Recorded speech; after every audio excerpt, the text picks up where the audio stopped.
Bienvenidos nuevamente a un capítulo más de La Sexta Provincia, el podcast. Acompáñanos en este viaje a través de la cinematografía. Aquí, diferentes voces, errantes, provenientes de diversos multiversos, tratarán de resolver las más oscuras de las interrogantes que emanan de aquello que llamamos cine.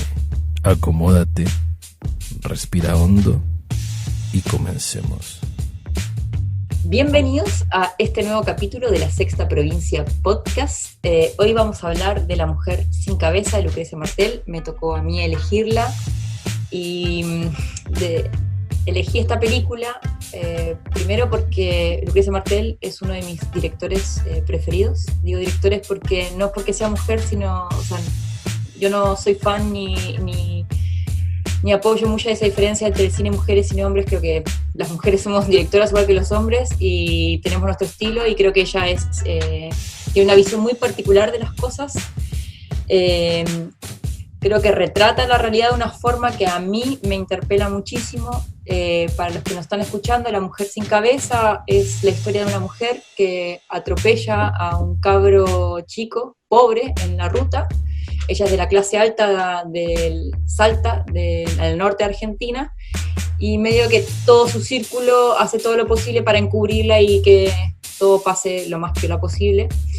Y en ese sentido puede ser una película que dialoga con películas como la de Aquí no ha pasado nada, de Alejandro Fernández Almendras.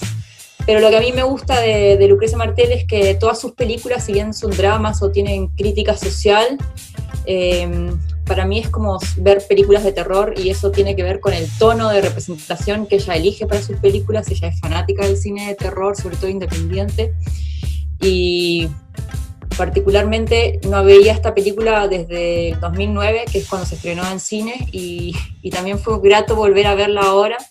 La Ciénaga sí es una película que he visto mucho, y lo que más me gusta es que si uno ve los primeros minutos de La Ciénaga, desde la tipografía, el sonido, parece que si vamos a ver una película de terror, y después no resulta así, pero la primera imagen que vemos son estos adultos arrastrando sillas alrededor de una piscina, un día nublado, y son como zombies. Y en esta película, esta clase alta también son como una especie de zombies o autómatas, sobre todo la mujer protagonista, que parece inmersa en un mundo en donde nada pasa, o todo se cubre, todo sigue. Y elegí también mostrarles Carnival of Souls, que es una película antigua del año 62, muy independiente de terror, donde justamente también habla de esta mujer que tiene un accidente en la ruta y va a este mundo extraño donde resulta ser que es el mundo de los muertos, y donde ella es una mujer sin alma.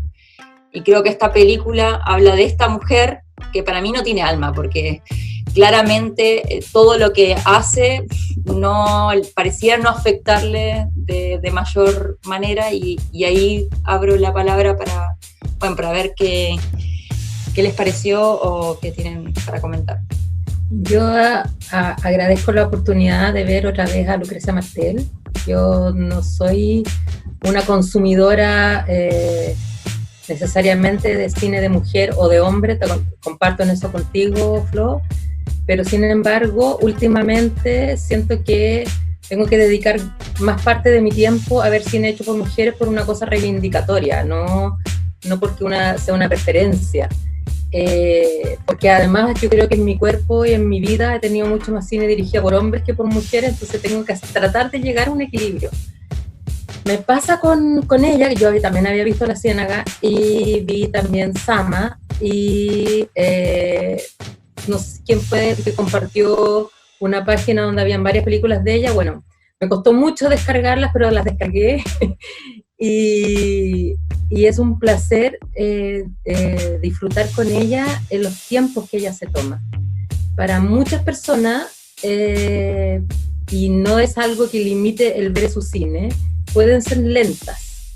Hay una cosa de un ritmo pausado, pero que tiene todo un porqué. Es como que ella quiere mostrar a sus personajes y darse toda la calma para ello. Y a uno que le gusta saber de historias y conocer de historia, se agradece esos tiempos porque te permite conocer como más en profundidad a los personajes, porque la protagonista prácticamente no tiene textos en toda una película. Para hacer un largometraje que la protagonista casi no hable, bueno, un desafío también para la actriz, pero uno va leyendo su mente en esos planos largos que ella se da el lujo de ponernos en escena. Sí sentí que de repente algunos lo habría cortado, pero es que ¿quién mierda soy yo como para estar diciendo que a Lucrecia Martel cómo hacer una película? Pero hay cosas que uno siente que se agradece, y se agradece porque esos tiempos no fueron tiempos muertos. Se agradece eso. Esa es una de las cosas que más me llamó la atención, era que ella nos permite ir de a poco descubriendo a sus personajes con todo el tiempo posible. Esos planos adentro de los autos que muestran las tensiones, que muestran las relaciones, que se insinúan algunas cosas breves con la sobrina. Tiene varios detalles que si no hubiera sido con esos ritmos, no las habríamos descubierto a lo mejor. Eso es como mi primer comentario. Yo creo que si yo hubiese visto esta película hace 15 años, no sé, la apago, la cambio, me pongo a ver otra cosa, una serie. Ya después de uno de ver ciertas películas y leer, ya como que empiezas a entender otro cine bien interesante, bien importante y bien diferente a lo que se hace, por ejemplo, en Hollywood, donde tenemos acción, drama, y es lo contrario a lo que vemos acá. Pues aquí vemos situaciones como normales, como si se quieren, como unos diálogos así, como cotidianos. O sea, están hablando de cosas cosas que le están pasando a ellos pues en su vida diaria, y que parece que no te llevarán a ningún sitio, pero que van construyendo todo ese drama que vive la protagonista, que dicho sea de paso está muy buena actriz, de verdad, como un hiperrealismo muy absoluto, sin pico, sin apuro por mostrar, sino sencillamente sintiéndolo, y que eso lo muestra porque sí, pues. Es interesante también como lo económico que es la directora para filmar y para retratar en un plano prácticamente toda una escena y contarlo muy bien, ¿no? Y unos planos que son bastante, o sea, utilizar unos planos que como que los han utilizado desde el principio de la historia del cine, pero se siguen usando, y si tú lo usas bien, es como que ¿para qué vas a inventar otra cosa? ¿Por qué te vas a inventar un dron o una cosa que no te haga falta para contar la historia? De verdad me pareció una historia muy buena porque confieso además que tuve que leer ciertas explicaciones, además que unos estaban peladísimos porque se iban por otro lado, y yo también, bueno, había como una dualidad. Yo lo del niño yo lo pensaba como una cuestión psicológica de ella, que la estaba viviendo. Inclusive por un momento dije, no, ella no fue a ningún centro de salud, a ningún médico, no se vio con ningún médico.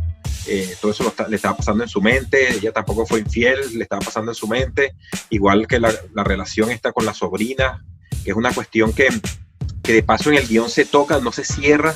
Y también esas cosas interesantes del guión y lo que hemos hablado antes, que te dicen, no, tienes que hacerlo así, tienes que cerrarlo. No, aquí no se cierra, aquí sencillamente pasa eso así, y pasa como que tú lo notas, como si no lo notas al final, porque la sobrina le dice, como que se le declara finalmente, tú dices, bueno, por aquí, ¿qué está pasando? Entonces,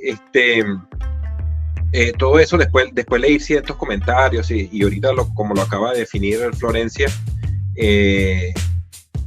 pienso que es como una manera de ver la película, y pienso que también podría haber otra forma más psicológica, más un thriller que pasa en su mente y que puede llevarnos a la pregunta de si está ocurriendo o no está ocurriendo.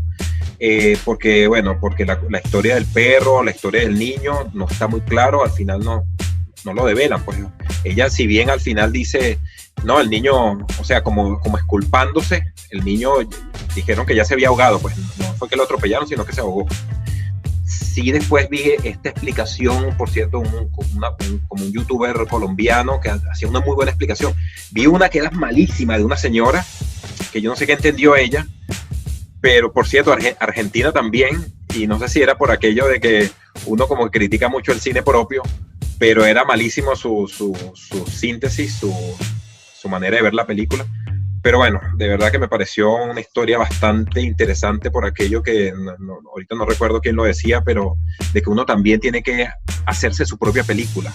Y no está muy bien que te lo den todo, sino qué maravilla que cada uno entienda una película y cada uno se vaya pensando o asimilándola de alguna manera para su propia vida.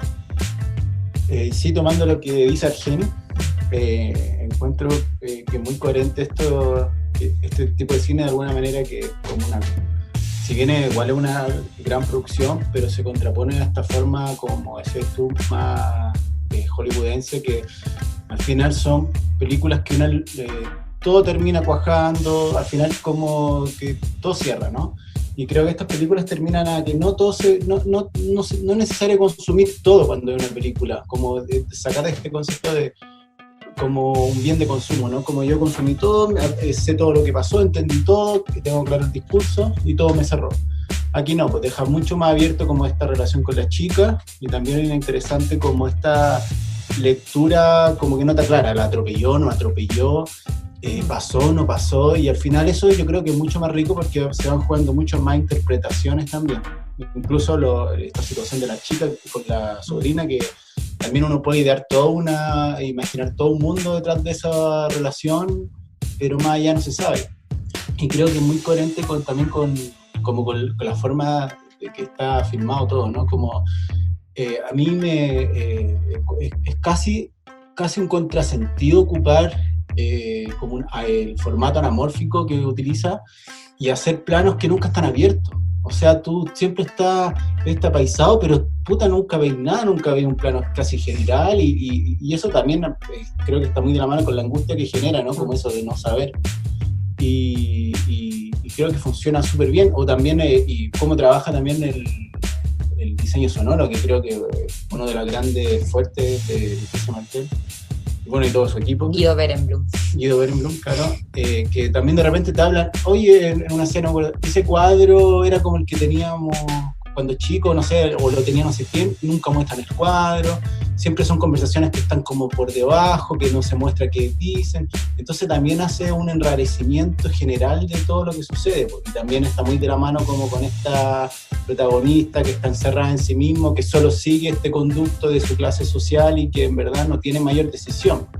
Para complementar, la vez que lo vi en el 2009, me pasó lo mismo que Argenis, en el cuanto que a mí me había quedado la duda, como realmente lo mató, no lo mató, lo pisó, y creo que está muy bien filmada la escena, porque nunca se llega a ver realmente si hay un perro o un hombre en la ruta. Incluso después ella cuando pasa por ese lugar de fútbol, hay un niño acostado en la misma posición que uno en pie pensaría que estaba el chico en la ruta.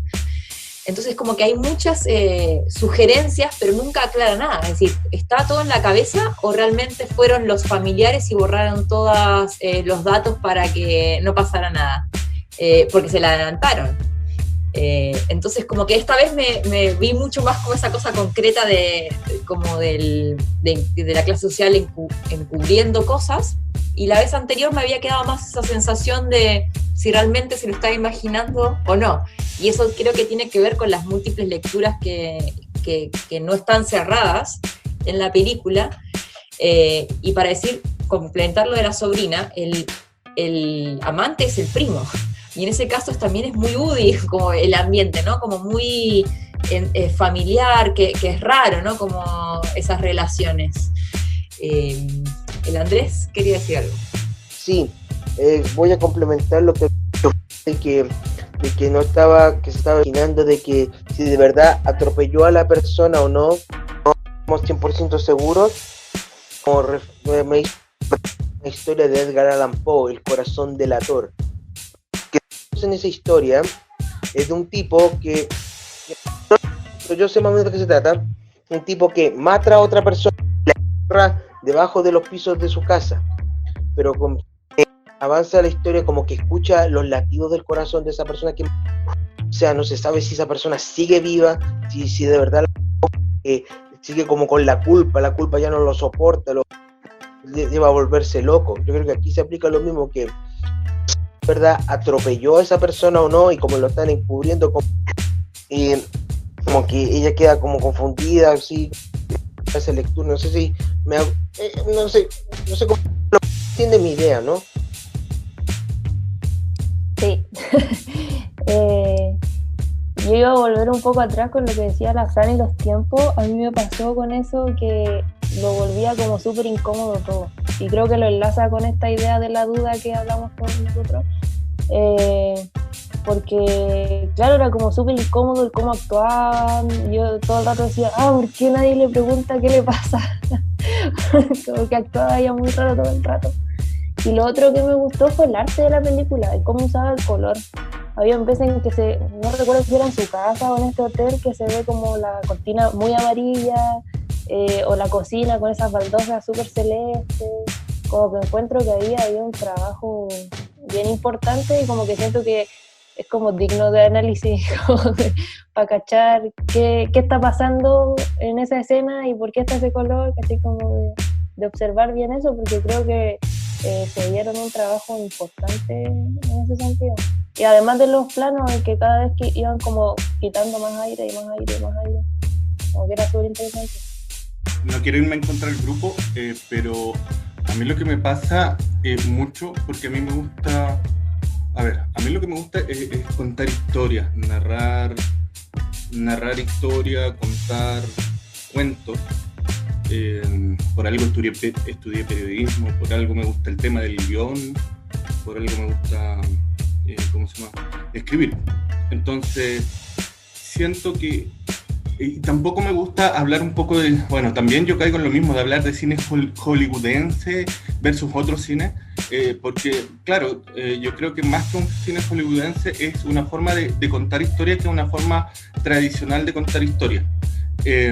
Porque en el cine hollywoodense también vamos a encontrar directores que les gusta que sea el público el que rellene los cuentos, los relatos. Estoy pensando rápidamente en Nolan, Aronofsky, el más común es, se me acaba de olvidar, Lynch, el mismo Kubrick.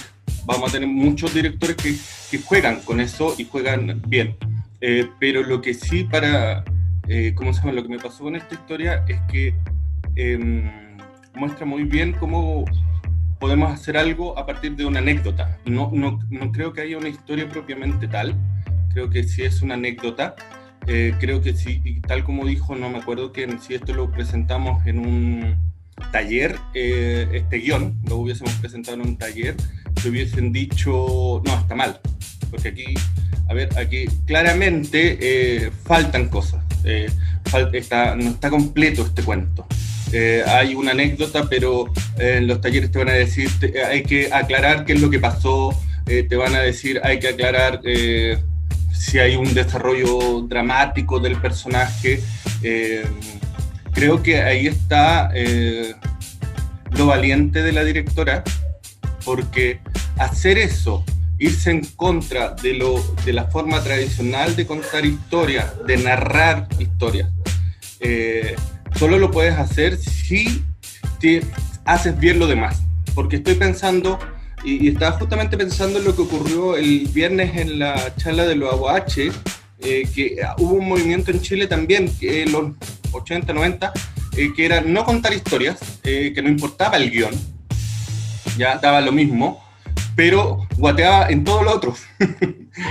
y eso es lo interesante que tiene esta película, que es lo que hace que uno le perdone el tema, podríamos decir, perdonar el tema del cuento, de que no haya una historia, porque el trabajo con la fotografía es muy interesante, porque ella lo que quiere mostrar, la directora, es esa cosa de desorientación, de estar perdida, de no saber lo que pasa, de no estar ubicado, y eso lo hace cerrando el ángulo y poniéndonos, contándonos cosas fuera del encuadre, y eso está súper bien hecho, y está súper bien hecho también trabajado el sonido, porque estamos escuchando cosas que no se ven, mientras solo la cámara solo le está mostrando a ella con esa cara desorientada, y que a nosotros como público también nos desorienta, y hacer eso creo que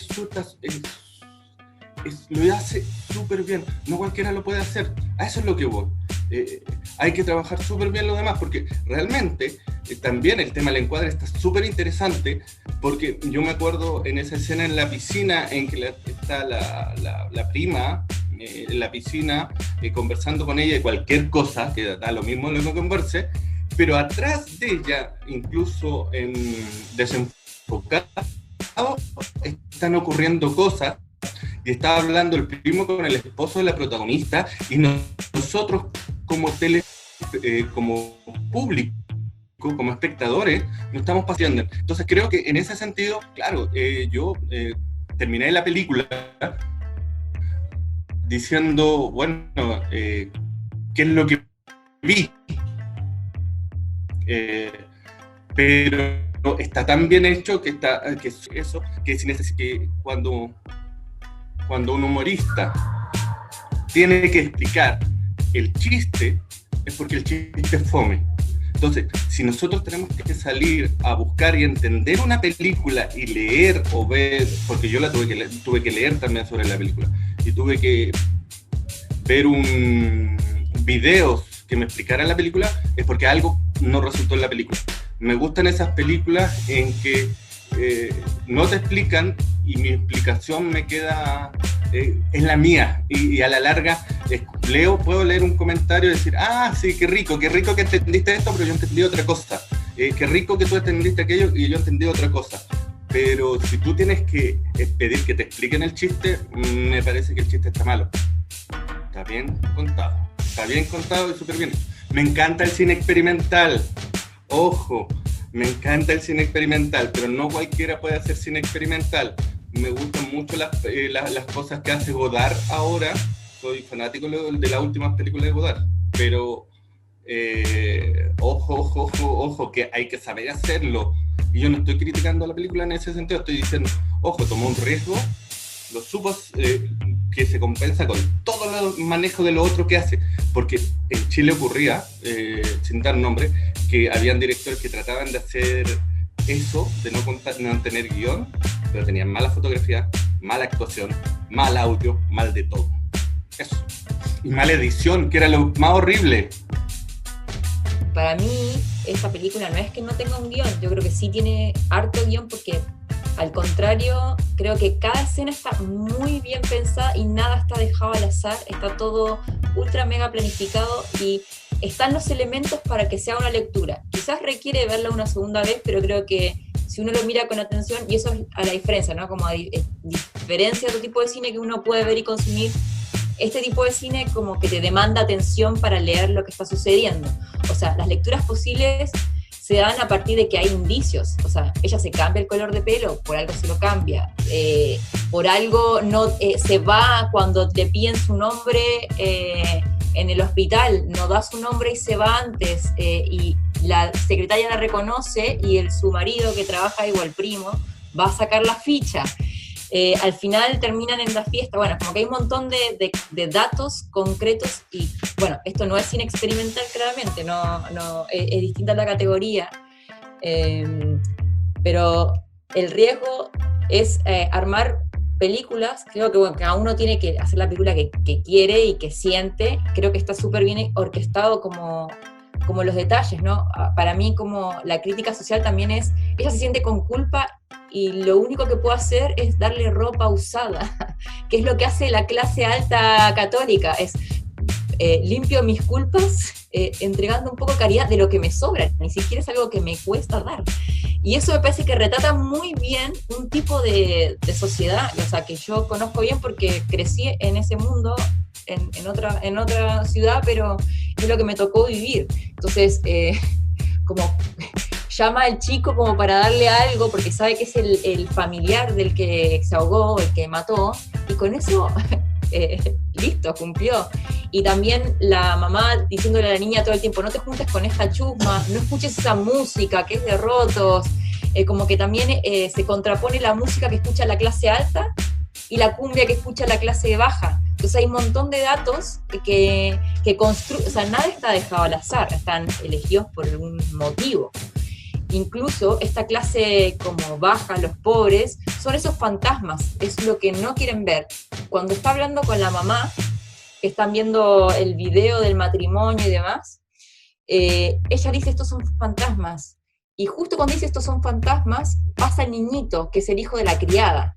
Entonces también hay un tema de, el fantasma es lo que no queremos ver, y la clase alta lo que no quiere ver es la pobreza, porque eso les obligaría a dejar sus privilegios, que es algo que vemos al final, que están todos sentados en esa convención, esa fiesta, como si nada.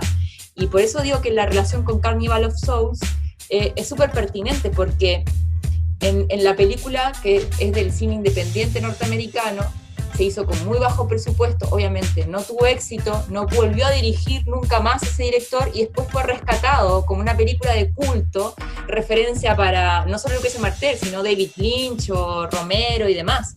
Entonces, justamente las personas que desafían un poco las convenciones son los que menos circulación tienen, pero que con la distancia también generan atmósferas o cosas interesantes, que son lo que creo que yo rescato. Creo que estaba Fran, Cata, Argenis y después Alexis. Estamos todos queriendo hablar. Muy bien. Me pasa que yo uso una frase, la he usado siempre en teatro, y yo creo que esta película la puedo rescatar absolutamente, que los textos son pretextos, que uno puede agarrar un guión y contar la historia, la base, pero a la vez usar de pretexto para ir diciendo muchas otras verdades o muchas otras cosas que en este caso la directora, la Lucrecia, quiso hacer. O sea, la crítica social que ella hace, de la forma como la presenta, lo que acababa de hablar recién la Flo, es que es verdad. O sea, generalmente uno ve películas donde los protagonistas, o si quieres hablar de marginalidad, se trata desde los marginales, desde el mundo de ellos. Esto está hablando de la marginalidad, del abandono social, de la poca empatía y solidaridad, de verdad compromiso con la gente, desde la otra vereda, desde los que los miran por fuera, desde los que sienten que la caridad es lo que corresponde hacer con ellos. Entonces, a mí me gustó mucho eso, de que fuera tratado de esa manera. Pocas veces uno ve que se critica desde el otro lado. Entonces, y cuando uno ha vivido también el ejemplo de eso, me ha pasado, Flo, uno dice, chuta, es verdad, o sea, la polerita vieja, démosle, bueno, ya, si no quiere lavar, tantas veces que se iba el niñito a ofrecer a lavar el auto, y no había auto que lavar, entonces ya dale un plato de comida, como diciendo el muerto de hambre. Ese tipo de cosas con las que uno creció, me parece súper bien usado. O sea, esta historia es un pretexto para hablar de las dos clases sociales, porque no existe una intermedia, sino que existe estos dos mundos extremos, donde la gente se comporta de esta manera. Y ella tiene claramente un juicio de valor respecto de cómo es esa relación. Y eso lo expresa muy bien. Que haya atropellado a un perro, que haya atropellado a un niño, es súper terrible lo que voy a decir, pero es pretexto para meternos en ese mundo, y meternos en este mundo de esta mujer que se pierde. No sé si le tomé simpatía al personaje de la Vero, pero sí sé que pude irme metiendo en su cabeza gracias a las pausas que hacía la Lucrecia Martel con ella, gracias al poder seguirla, gracias a que los otros personajes, como la hermana, como la sobrina, hablan rápido y hablan mucho, gracias a que cuando van a visitar a la abuela que está encapostrada, conocemos al personaje protagónico en su relación con los otros que hablan, y eso me gustó harto, es como rescata para decir los puntos de vista desde otros lados que uno no está habituado a ver. Yo creo que me falta mucho cine, que seguramente ya está, pero por lo menos lo que vi hoy día fue eso con esta película.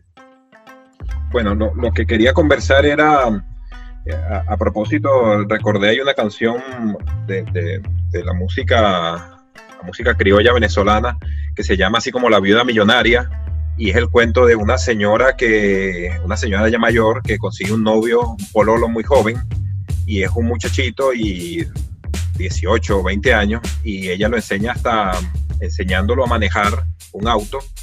El muchacho se lleva por delante a una persona del pueblo, y ella, como tiene billete, lo arregla todo.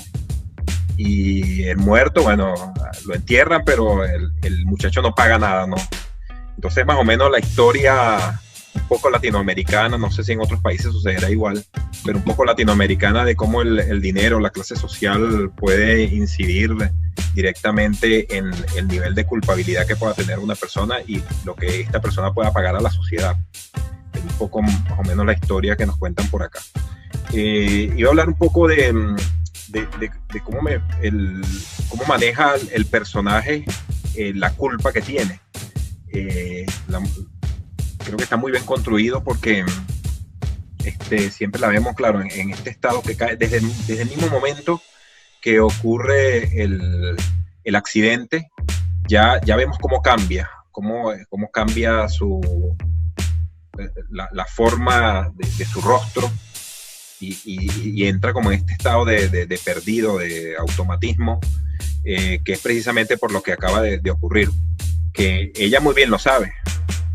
Ella lo sabe, aunque no lo sepamos, aunque después dudemos, aunque nos quede esta dualidad de si fue o no fue, o si en realidad la entendamos, pero ella yo creo que siempre lo supo, siempre, y de hecho ella lo dice al principio, pues, o sea, maté a una persona, atropellé a una persona en la ruta, y es bien interesante para la hora de construir un personaje que esté inmerso en una culpa.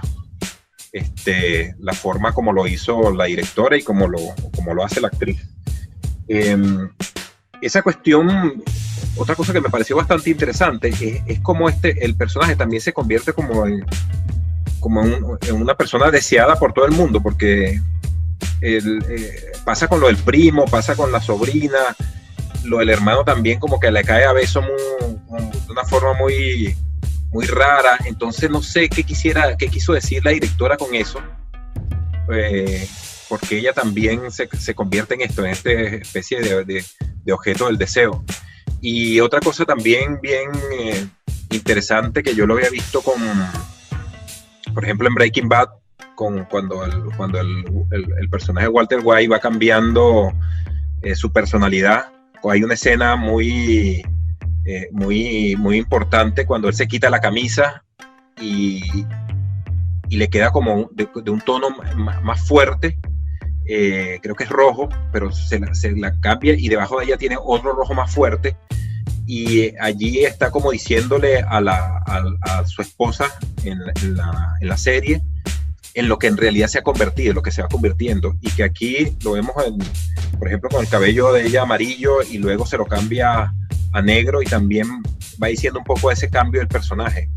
Es interesante plantearlo desde ese punto de vista en la dirección de arte, para decir cómo también el personaje va cambiando. También lo hace Bertolucci en el último emperador. También ese cambio del personaje va cambiando con los colores. Y bueno, es una forma como muy sesgada de decirnos, está pasando esto o lo otro. Pienso que lo del guión, pienso que está muy bueno. Claro, está muy interesante lo que dice Héctor,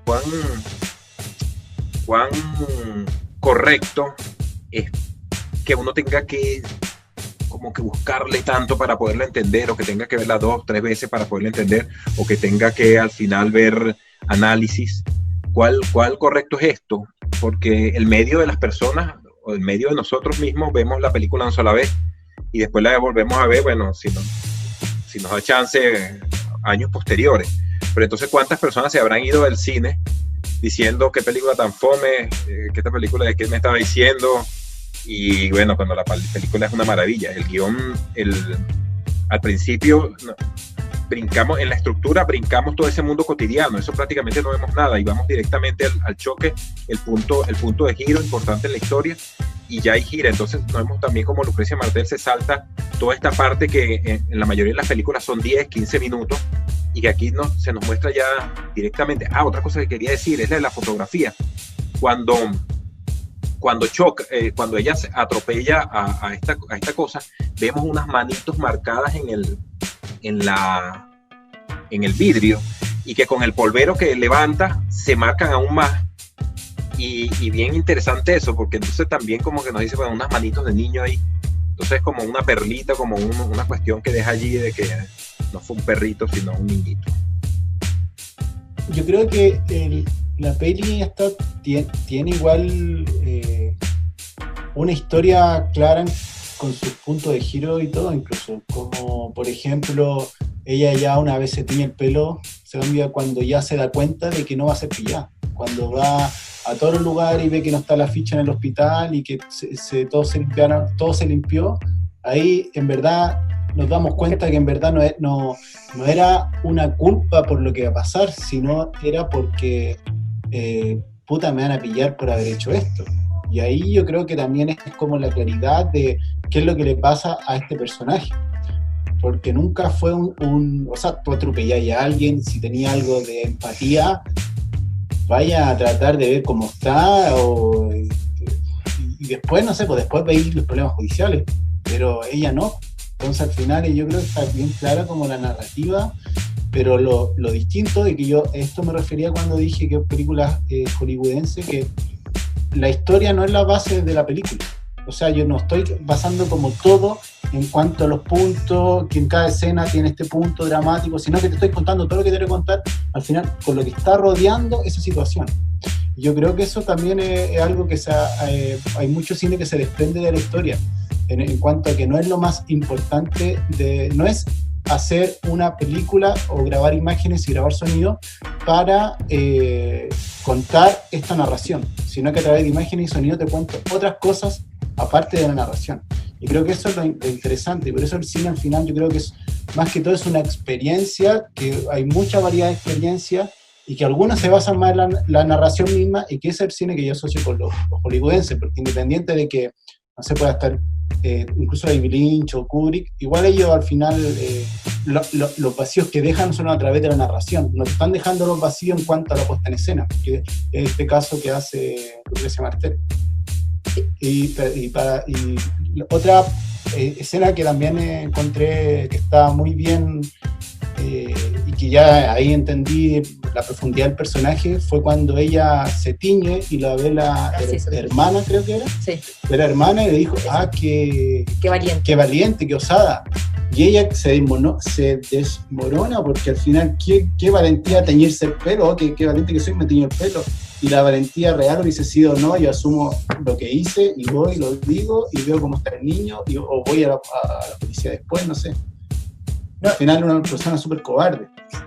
¿No? Y en cuanto a la actuación en esa escena, es como está a punto de desbordar, se mira, vuelve y sale como si nada, como acá no pasó nada. En cuanto a la actuación, yo creo que ella es una gran actriz, la protagonista. Y como dice Alexis, creo que este tipo de películas, incluso, bueno, a mí también me gusta mucho David Lynch, y Carretera Perdida es una de mis preferidas de la vida, y claramente tuve que leer para entender interpretaciones, y a mí lo que me gustó al verlas es que justamente no me daban algo masticado, sino que había una circularidad, una sensación, y que me rompiera la cabeza, a mí fue lo que más me gustó, y eso fue antes de estudiar cine. Dije, bueno, acá hay algo que realmente me llamó mucho la atención. Es un tipo de cine que a mí particularmente me gusta, sé que no es para todo el mundo, porque cuando terminé de verlo, me acuerdo que la había alquilado en el cineclub del barrio, en el videoclub, y era, ¿con quién hablo esto? Como ni siquiera había internet como para decir, bueno, lo googleo. Y nada, pero que esas atmósferas, como el tipo de música, extrañamiento, como las pesadillas, lo que decía Argenis de que esas manitos, a veces según como la mirabas, eran o patas o eran manos, y además que habíamos visto que antes estaban jugando los niños en el auto, entonces como que nada está muy claro y creo que eso sí está muy, muy pensado, todos los detalles están súper pensados. El tipo de sonido también es como el ADSMR, como cuando susurran, que están todos los niños y hablando, y eso también te genera una sensación de como de susurros, de cosas, de estar escuchando lo que dice el otro y cómo lo escucho. Y respecto de como esas escenas en el auto, está la niña que va en la moto, siempre al lado, y lo ven a través de este vidrio. E incluso lloviendo va la niña en la moto, o sea, la chica pobre va en la moto bajo la lluvia. Y haciendo análisis con la de Carnival of Souls, el que aparece a través de la ventana siempre es este fantasma, son el tipo que se le aparece constantemente a la mujer esta que está perdida después del accidente. Y creo que esos detalles como del río, del accidente, de esta mujer perdida, que también es acosada por otros hombres, como hemos hablado en sesiones anteriores de como la transposición, adaptaciones, creo que son elementos que se reordenan súper bien en esta película. Y la escena final también, cuando como esta fiesta, como la misma fiesta, o sea, similar a la Carnival of Souls, como esta fiesta de fantasmas o de gente sin alma, se podría decir, ¿no? Como que también hay un cierre que ya al final todos siguen celebrando, todos en su mundo, en este mundo medio extraño, fantasmagórico. Sí. En la oscuridad, porque es a través de un vidrio, está todo muy oscuro esa escena. Creo que también desde la iluminación están, como decía la Cata, como desde los colores del, no sé, del hotel o en la casa cuando llegan esas penumbras, sin ser exagerados, está muy bien armado porque parece una casa normal o como atmósferas como incluso en el consultorio, no sé. Igual está como situación de la butaca inquieta, ¿no? Que se llama, que mucho, yo se lo he escuchado a varios directores, como este momento en que está el espectador viendo la película y está como que se quiere ir de la sala de cine pero no se va, como de porque dicen que es un momento que muchos buscan, o algunos autores que he leído, que es porque ahí se desconecta el espectador de la película y pasa a generar otras reflexiones distintas y como que se genera el espectador activo.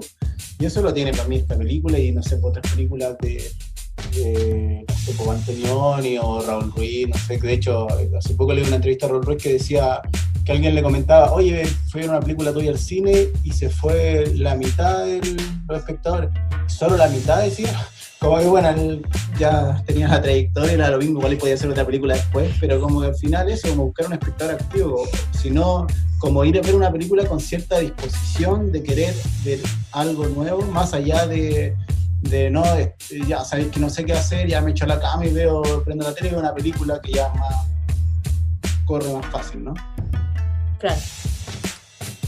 A mí me pasa que a mí también, igual que Héctor, a mí me gusta narrar historias, yo partí narrando historias desde el mundo del teatro, que siempre hay una estructura, que siempre hay algo que se está diciendo. De hecho, en el teatro es verbo, entonces en mucho texto se le da una importancia, aun cuando no se diga nada en escena, el actor esté mudo, pero comunica con el cuerpo, siempre está comunicando algo.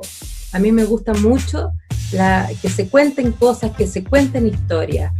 Y aprendiendo de cine, he descubierto que hay muchas otras formas de contar las historias, que no es solo verbo, que no es solo palabra, que no es solo la estructura clásica. Una cosa es el gusto personal, que por ejemplo, volviendo al podcast pasado, cuando vimos el retrato de la mujer en llamas, que es una historia maravillosamente contada, que tiene una estructura narrativa clarísima, donde tú te sumerges en el mundo de los personajes, que están creados deliciosamente y todo. La disfruté tanto esa película, pero cada uno tiene su gusto. Entonces yo creo que acá uno tiene que valorar a Lucrecia Martel en el sentido de que ella nos quiere, lo que decía recién, de que lo toma como un pretexto para que quiere decir muchas otras cosas. Sí, yo quería decir algunas cosas respecto a lo que dijeron. De partida, creo que me expresé mal, porque no estoy diciendo que no tenga un buen guión, creo que tiene un guión bastante interesante.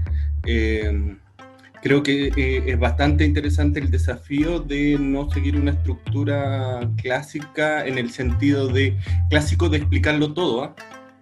Porque justamente creo que lo que buscaba la historia era generar el desconcierto, generar el que no te ubicara esa sensación que le pasó a ella, de sentir, chuta, ¿qué me pasó cuando un accidente? Como viene el golpe y uno no sabe qué pasó, se está tratando de ubicar y se está tratando de parar y ver. Creo que ese era el experimento y el ejercicio que quiso hacer ella en toda la película, de chuta, hacer lo mismo con el espectador, y creo que eso es súper interesante, y para hacer eso tuvo que arriesgarse mucho con un guión que, insisto, no es que yo lo diga, sino que estoy diciendo, si se lo presentamos a escuelas tradicionales te van a decir que está malo, pero yo no creo que esté malo, sino que creo que ese es el riesgo y que se la jugó y que lo hizo súper bien. Creo que es interesante, en ese sentido creo que no lo puede hacer cualquier director tampoco, sino que tiene que ser alguien que maneje súper bien el lenguaje cinematográfico, el lenguaje cinematográfico, y que lo maneje súper bien como ella lo hizo. O sea, ella utilizó, si dijo, lo que vamos a hacer es que con la historia vamos a presentar ciertas lagunas, ¿ya? Con todos los otros elementos que yo utilizo, fotografía, sonido, actuación, voy a reforzar y voy a rellenar, ¿me entendí? Porque eso es lo que el juego que, insisto, que yo creo que ella hizo, y que en el fondo, sí, alguien, parece que fue Florencia o Alexis, no sé quién fue el que lo dijo, que claro, es un juego que no es para todas las personas. O sea, estoy absolutamente claro que ¿cómo se llama? Que te tiene que gustar ver películas, o aunque suene medio snob, te tiene que gustar ver cine, porque claro, yo también creo que a mí me gusta ver cine, ver muchas películas, tal como me gusta leer, tal como me gusta escuchar música, tal como me gusta ver cómics, me gusta, soy un consumidor empedernido. Y creo que eso es lo entretenido que tiene la película, y que en el fondo a aquellos que les gusta la acción no les va a gustar, a aquellos que les gusta el suspenso no les va a gustar, a aquellos que quieren una historia no les va a gustar. Lo siento, esto está hecho para un público muy determinado. Ayer, por ejemplo, pues no sé si sabían, fue la DC Fandom para los fanáticos de la DC. Y obvio, pues, si no te gustan las películas de superhéroes, no te metáis a ver eso. Lo siento, pero tú no eres el público de eso. Disculpa. Es lo mismo, yo creo que aquí va también. Es un público que le gusta el cine. A mí, de hecho, también creo que fue interesante ver que estaba metido Almodóvar dentro de la producción, la productora Almodóvar. Entonces me dijo, claro, esto es una película para gallos, para gente que le gusta el cine, para gente que le gusta ver películas, para gente que le gusta experimentar con las películas. Si tú, en realidad, si a uno lo que quiere es ir a sentarse a comer cabrita, si le gusta ver cabritas, ¿cómo se llama? Que justo me llegó un mensaje, escucha. Si te gusta ver cabritas, sentarse ahí con las palomitas, con la bebida de 5 litros, y sentarse y empezar a tirar las cabritas con los lentes 3D y toda esa tontería. No va a ser para ti esta película, lo siento. Anda a ver otros tipos de películas. Ve Rápido y Furioso, que chuta, yo no la veo. No he visto ninguna y creo que hasta los trailers me aburren, pero sí. Es un riesgo, y a lo que iba yo con esto es que es una película súper arriesgada, y que en el fondo si ¿cómo se llama? Entretenido hacer un ejercicio de ese tipo. Me imagino lo entretenido que fue para ella como directora, lo entretenido que la gente se la comente, lo entretenido que todo eso, pero en ningún caso sentí que fuera una mala película. A mí me gusta otro cine, sí, de acuerdo, me gusta otro cine, pero siento que como ejercicio fue muy interesante ver esta película. Y lo mejor es que no vi Carnival of Souls, entonces todavía me queda esa sensación sola de la película y sé que no la quiero ver porque quiero volver a ver esta película para volver a ver, hacerle más lectura, más interpretaciones y, insisto, un chiste que necesitáis que te lo expliquen como pasa en varias películas antiguas, es fome, es rico un chiste que tú te reí y no sabís de qué te estás riendo. No, eso. Yo no me acuerdo lo que iba a comentar, pero creo que fue, no sé si la película de la que hablaste es Mulholland Drive. Mulholland Drive, la carretera esa es. Pero esa de Lynch es una cuestión, una cosa loca, ¿no? Que ha generado tantas interpretaciones. Creo que al mismo Lynch le preguntaron y él no quiere decir. Y tú la ves y le entiendes otra cosa y muchos dicen que es un sueño, pero que es una maravilla de guión totalmente diferente, ¿no? a lo que uno ve. Pero también es interesante a propósito de como de repente para abrir un debate, ¿cuál sería el cine que nos gustaría hacer a nosotros? ¿Cuál sería también el cine que más nos convendría hacer en estos inicios entre comillas de nuestra carrera? Un cine que sea así un poco no muy entendible, o un cine más con una estructura adecuada, que se entienda a la primera mirada. ¿Cuál sería el cine que nos convendría y que nos gustaría hacer a nosotros? Bueno, yo voy a un poco como apoyarme en lo que dijo Héctor, eso de que es arriesgado hacer un tipo de historia, no solo en el cine, sino que en cualquier medio, un poco, porque puede que a no todo el mundo le guste y que solo le gusta un tipo determinado de personas, sino también porque igual es un árbol sentido de que si pongamos caso X de que es poco convencional, se vuelve muy popular, no para que otras personas se cuelguen de la fama de eso y quieran hacer obras basadas en esta hasta que después se convierta en un género y después de algo como único y poco convencional. Un ejemplo de ello es la animación.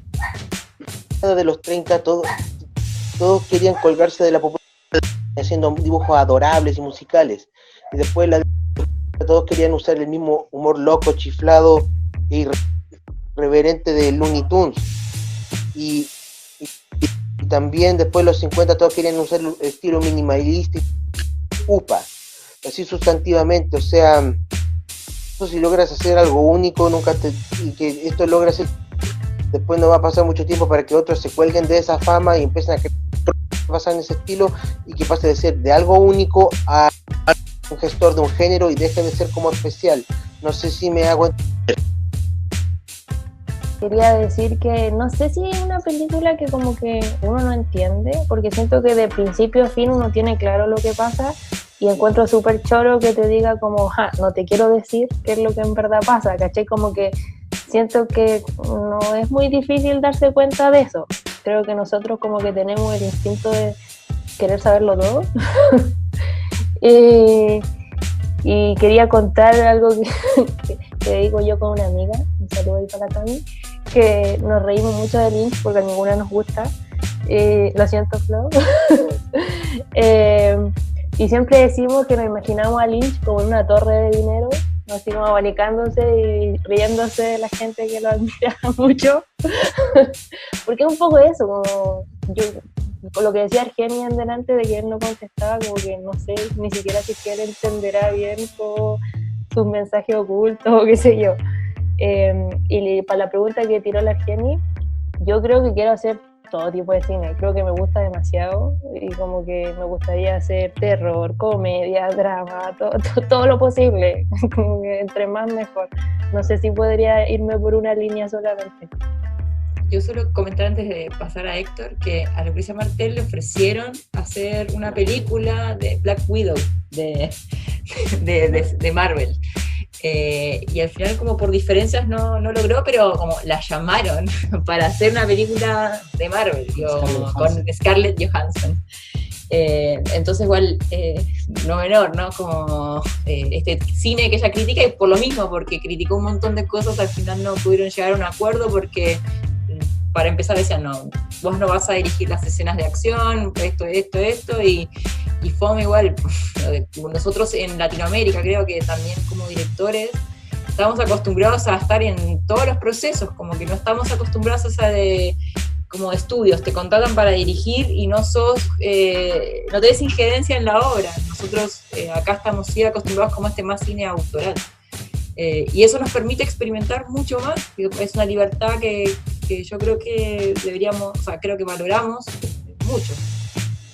Sí, sobre todo que a Lucrecia Martel, si lo hubiesen dirigido una película de Marvel, ella no hubiese tenido decisiones sobre nada, salvo, yo creo, dirigir a los actores. Porque ahí, claro, el guión te lo pasan listo, precocinado, a veces te dejan escribir el guión dependiendo del director, la fotografía, ¿no? Te dicen con qué director de fotografía vaya a trabajar, con qué actores. Yo creo que por ahí va el tema de lo que le pasó a la Lucrecia. Yo me acuerdo también que le ocurrió este tema. Y que ella, claro, pues, los directores incluso no le dejan el corte final, que eso es lo que es lo más terrible, que no puede meterse a la sala de edición a ese nivel. Muchos directores filman y después ven la película cuando la estrenan, y así me quedó, ay, mira tú que era entretenida, así de terrible. Es como funciona, ojo, funciona mucho el cine de industria en Estados Unidos, sí, porque, por ejemplo, me acuerdo de Steven Spielberg, que trabaja con John Williams. Steven Spielberg le pasa la película a John Williams y después ve la música que inventó John Williams, o sea, y se la pasa hecha. No es, oye, ¿sabes qué? No. Ponle música y ve tú dónde necesita música y ve tú la música que haga, es un modelo.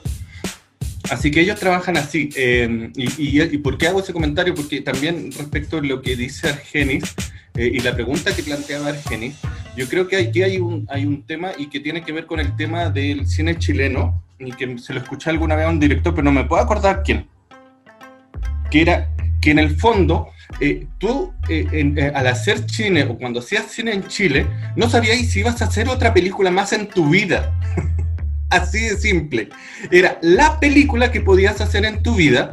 Entonces, al momento de hacer esa película, tenías que descargar todas tus motivaciones, deseos, sueños, aspiraciones, trancas, deseos, anhelos, etcétera, etcétera. ¿Ya? Entonces, nada, porque era tu película. Entonces yo creo que el gran tema que ocurría era que lamentablemente, claro, como no voy a filmar nunca más y no sé si vuelvo a hacerlo, tengo que meter todo lo que yo quiero hacer o que contenga una película o que a mí me gusta el cine ahora.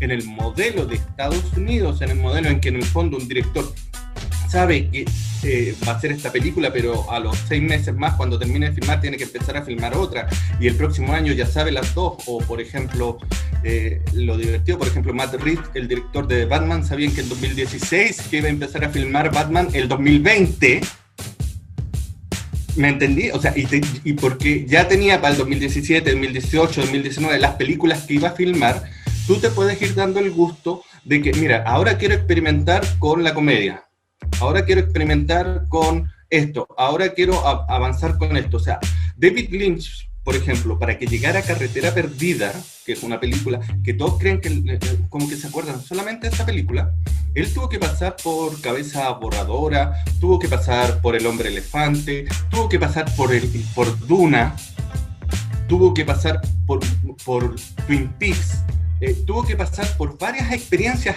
antes para poder lograr y llegar a hacer esa película. ¿Ya? Hay un director que también a mí me gusta mucho, que es David Cronenberg, me gusta porque él dice que cada película es un ejercicio, y a mí me gusta mucho ese tema, es un ejercicio, donde él se plantea ejercitar una cosa. A ver, voy a ejercitar esto, voy a ejercitar a lo mejor lo que hizo la Lucrecia Martel en este caso, voy a trabajar sobre el tema de la confusión, y lo trabajo en esta película, lo muevo, etcétera, y a la siguiente trabajaré otra temática. Eso sí, y en eso sí que tengo que decir algo. Tú, para lograr ejercitarte, sí en el fondo tienes que saber lo clásico, lo que te dice la academia, sabértelo bien, porque o si no, estás dando palos de ciego al momento de establecer algo nuevo. Es como que un músico quisiera innovar con la música, pero no sabe nada de escalas musicales, no sabe de notas, no sabe nada. Los pintores, que en el fondo estaba pensando yo en Picasso, sus primeras obras son tradicionales, normales, pero es que fue lo que él fue aprendiendo, y cuando ya logró aprender la academia, innovó y creó algo nuevo y modificó. Claro, que para eso tienes que tener la posibilidad de poder hacer varias películas donde vaya aprendiendo y agarrando el ritmo hasta que podáis hacer algo que sea tuyo 100%, porque si no, te va a ocurrir lo que le pasaba al cine chileno, que era la única película que pude hacer en mi vida y tengo que meterle todas mis locuras ahora porque nunca más voy a filmar y nadie va a ver mi película salvo yo, mi mamá y mi tía que me quiere. Eso. El error de la ópera prima. Exacto. Bueno, a veces igual se da que gente que no sabe o que no ha tenido tantos ejercicios con esta estructura igual logra cosas. O sea, de hecho el punk, por ejemplo, nace de gente que nunca sabía tocar no sabía mucho de música y agarraron y tocaron unos riffs y nació el punk, un estilo que fue totalmente, bueno, hasta el día de hoy algo queda, pero pegó fuerte, ¿no?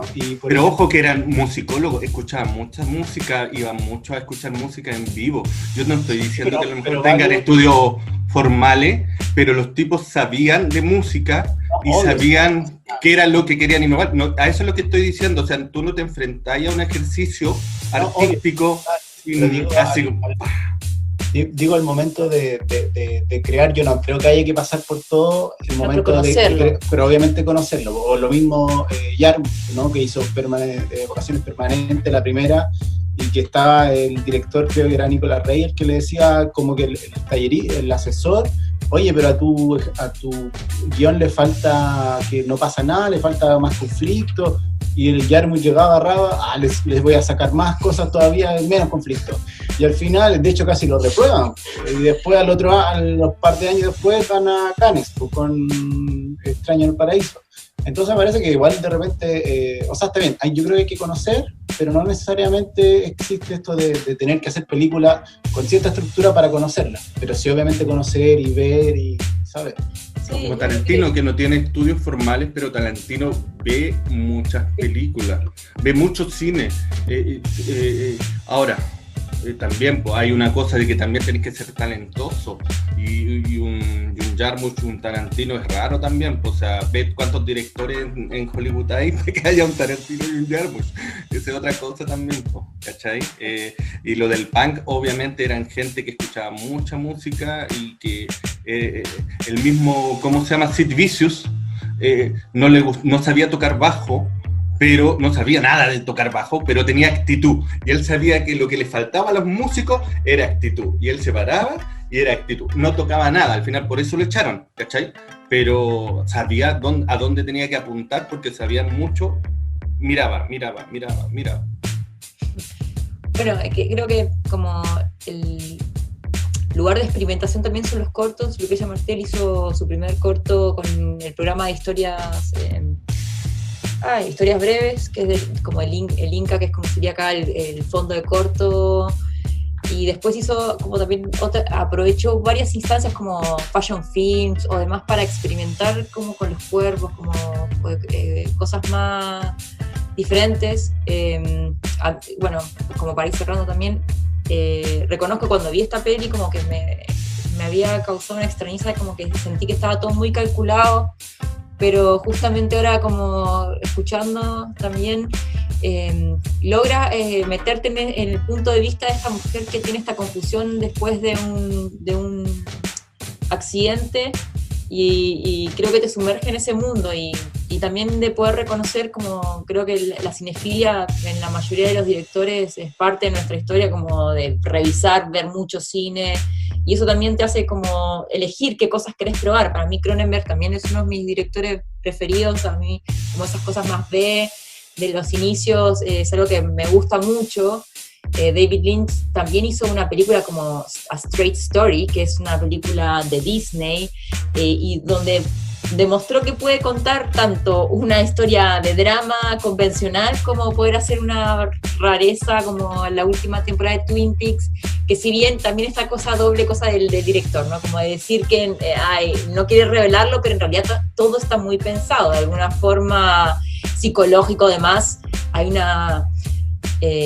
algo detrás, y algo que me gusta mucho que dice David Lynch es que hay una conversación con Patti Smith donde dice que uno cuando empieza a crear tenés piezas, vos empezás a visualizar piezas del rompecabezas, que bueno, acá hay varios que somos directores, escritores, guionistas, y creo que nos ha pasado, ¿no? Como hay una imagen, hay un algo, sabés que hay otra cosita y de repente eso empieza a armar el mundo. Entonces como también las historias que contamos, como las contamos, son excusas para hablar de muchas cosas. Y cómo lo queremos hablar puede ser desde el arte, desde el género, desde muchas cosas. Y creo que eso es lo rico de este tipo de películas, que te sumergen en un mundo y que tenés la posibilidad de hablar de distintas formas de muchas cosas, como desde el sonido, desde las atmósferas, del arte, desde la actuación.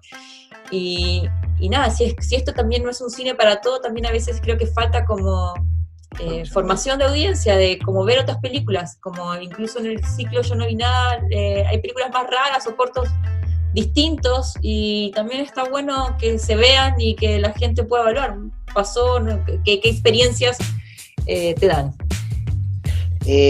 Lo que quería decir es que voy a colgarme un poco de lo que decía la Flo, de que David Lynch hacía varios tipos de obras de diferentes tonos y géneros, y quería decir también que igual es importante que uno como director, como autor pueda dominar diferentes géneros, así como diferentes técnicas, porque igual existen muchos directores y autores que se los encasilla en un puro tipo de obra. Por ejemplo, sigo con el ejemplo de la animación de, ¿cómo se llama este? Ralph Bakshi, que es él es famoso por hacer animación como más público, más adulto, pero igual hizo alguna obra un poco más kid friendly, un poco. Como que muchos se sorprendieron por eso, de que, ¿cómo? ¿Pero que él no hacía este tipo de cosas nomás? No, es igual, por eso yo creo que igual uno, como por ejemplo en la parte de ilustración, uno no solo debe aprender a dibujar, sino también debe aprender como a escribir historias, a escribir guiones, también a varias otras técnicas, también dominar diferentes tipos de materiales y técnicas. También algo importante es también escribir historias de diferentes géneros, ir viendo los diferentes géneros que uno trabaja, porque si no te encasillan en un puro tipo de género. Por ejemplo, escribir historias de acción, historias de aventura, comedia, drama, diferentes, porque igual uno puede tener su estilo característico, pero igual se puede aplicar eso a varios otros géneros diferentes. Bueno, básicamente agradezco el espacio de poder conversar de esto y sobre los géneros, solo como detalle final. En su momento le habían ofrecido, hubo muchos rumores de que Lucrecia Martel iba a dirigir El Eternauta, que es el cómic emblemático argentino, que al final nunca vio la luz ese proyecto, y todos teníamos muchas ganas de ver en las pantallas del cine El Eternauta, y eso habla también de la capacidad de transitar en distintos géneros, no encasillarse. La última película de Sama es una película histórica, la adaptación de una novela de García Márquez. ¿No García Márquez? No, Benedetti, perdón, de Benedetti. Sí, Benedetti. Y nada, eso también habla de como lo que nosotros siempre estamos hablando, de pasar desde la adaptación o los distintos géneros, y cada película. Di Benedetto, bueno, Antonio Di Benedetto, bueno, soy malísima, pero ya me entendieron. Así que eso. Nos vemos la próxima semana con una nueva película y ya seguiremos conversando de cine. Nos pueden dejar sus comentarios en el post. ¡Chao! Chao. Y hasta aquí el capítulo de hoy. Agradecemos tu compañía. Y si has disfrutado de este humilde programa, no olvides suscribirte para que estés al tanto de las novedades de la Sexta Provincia. Te esperamos en un próximo capítulo. Buen viaje y hasta pronto.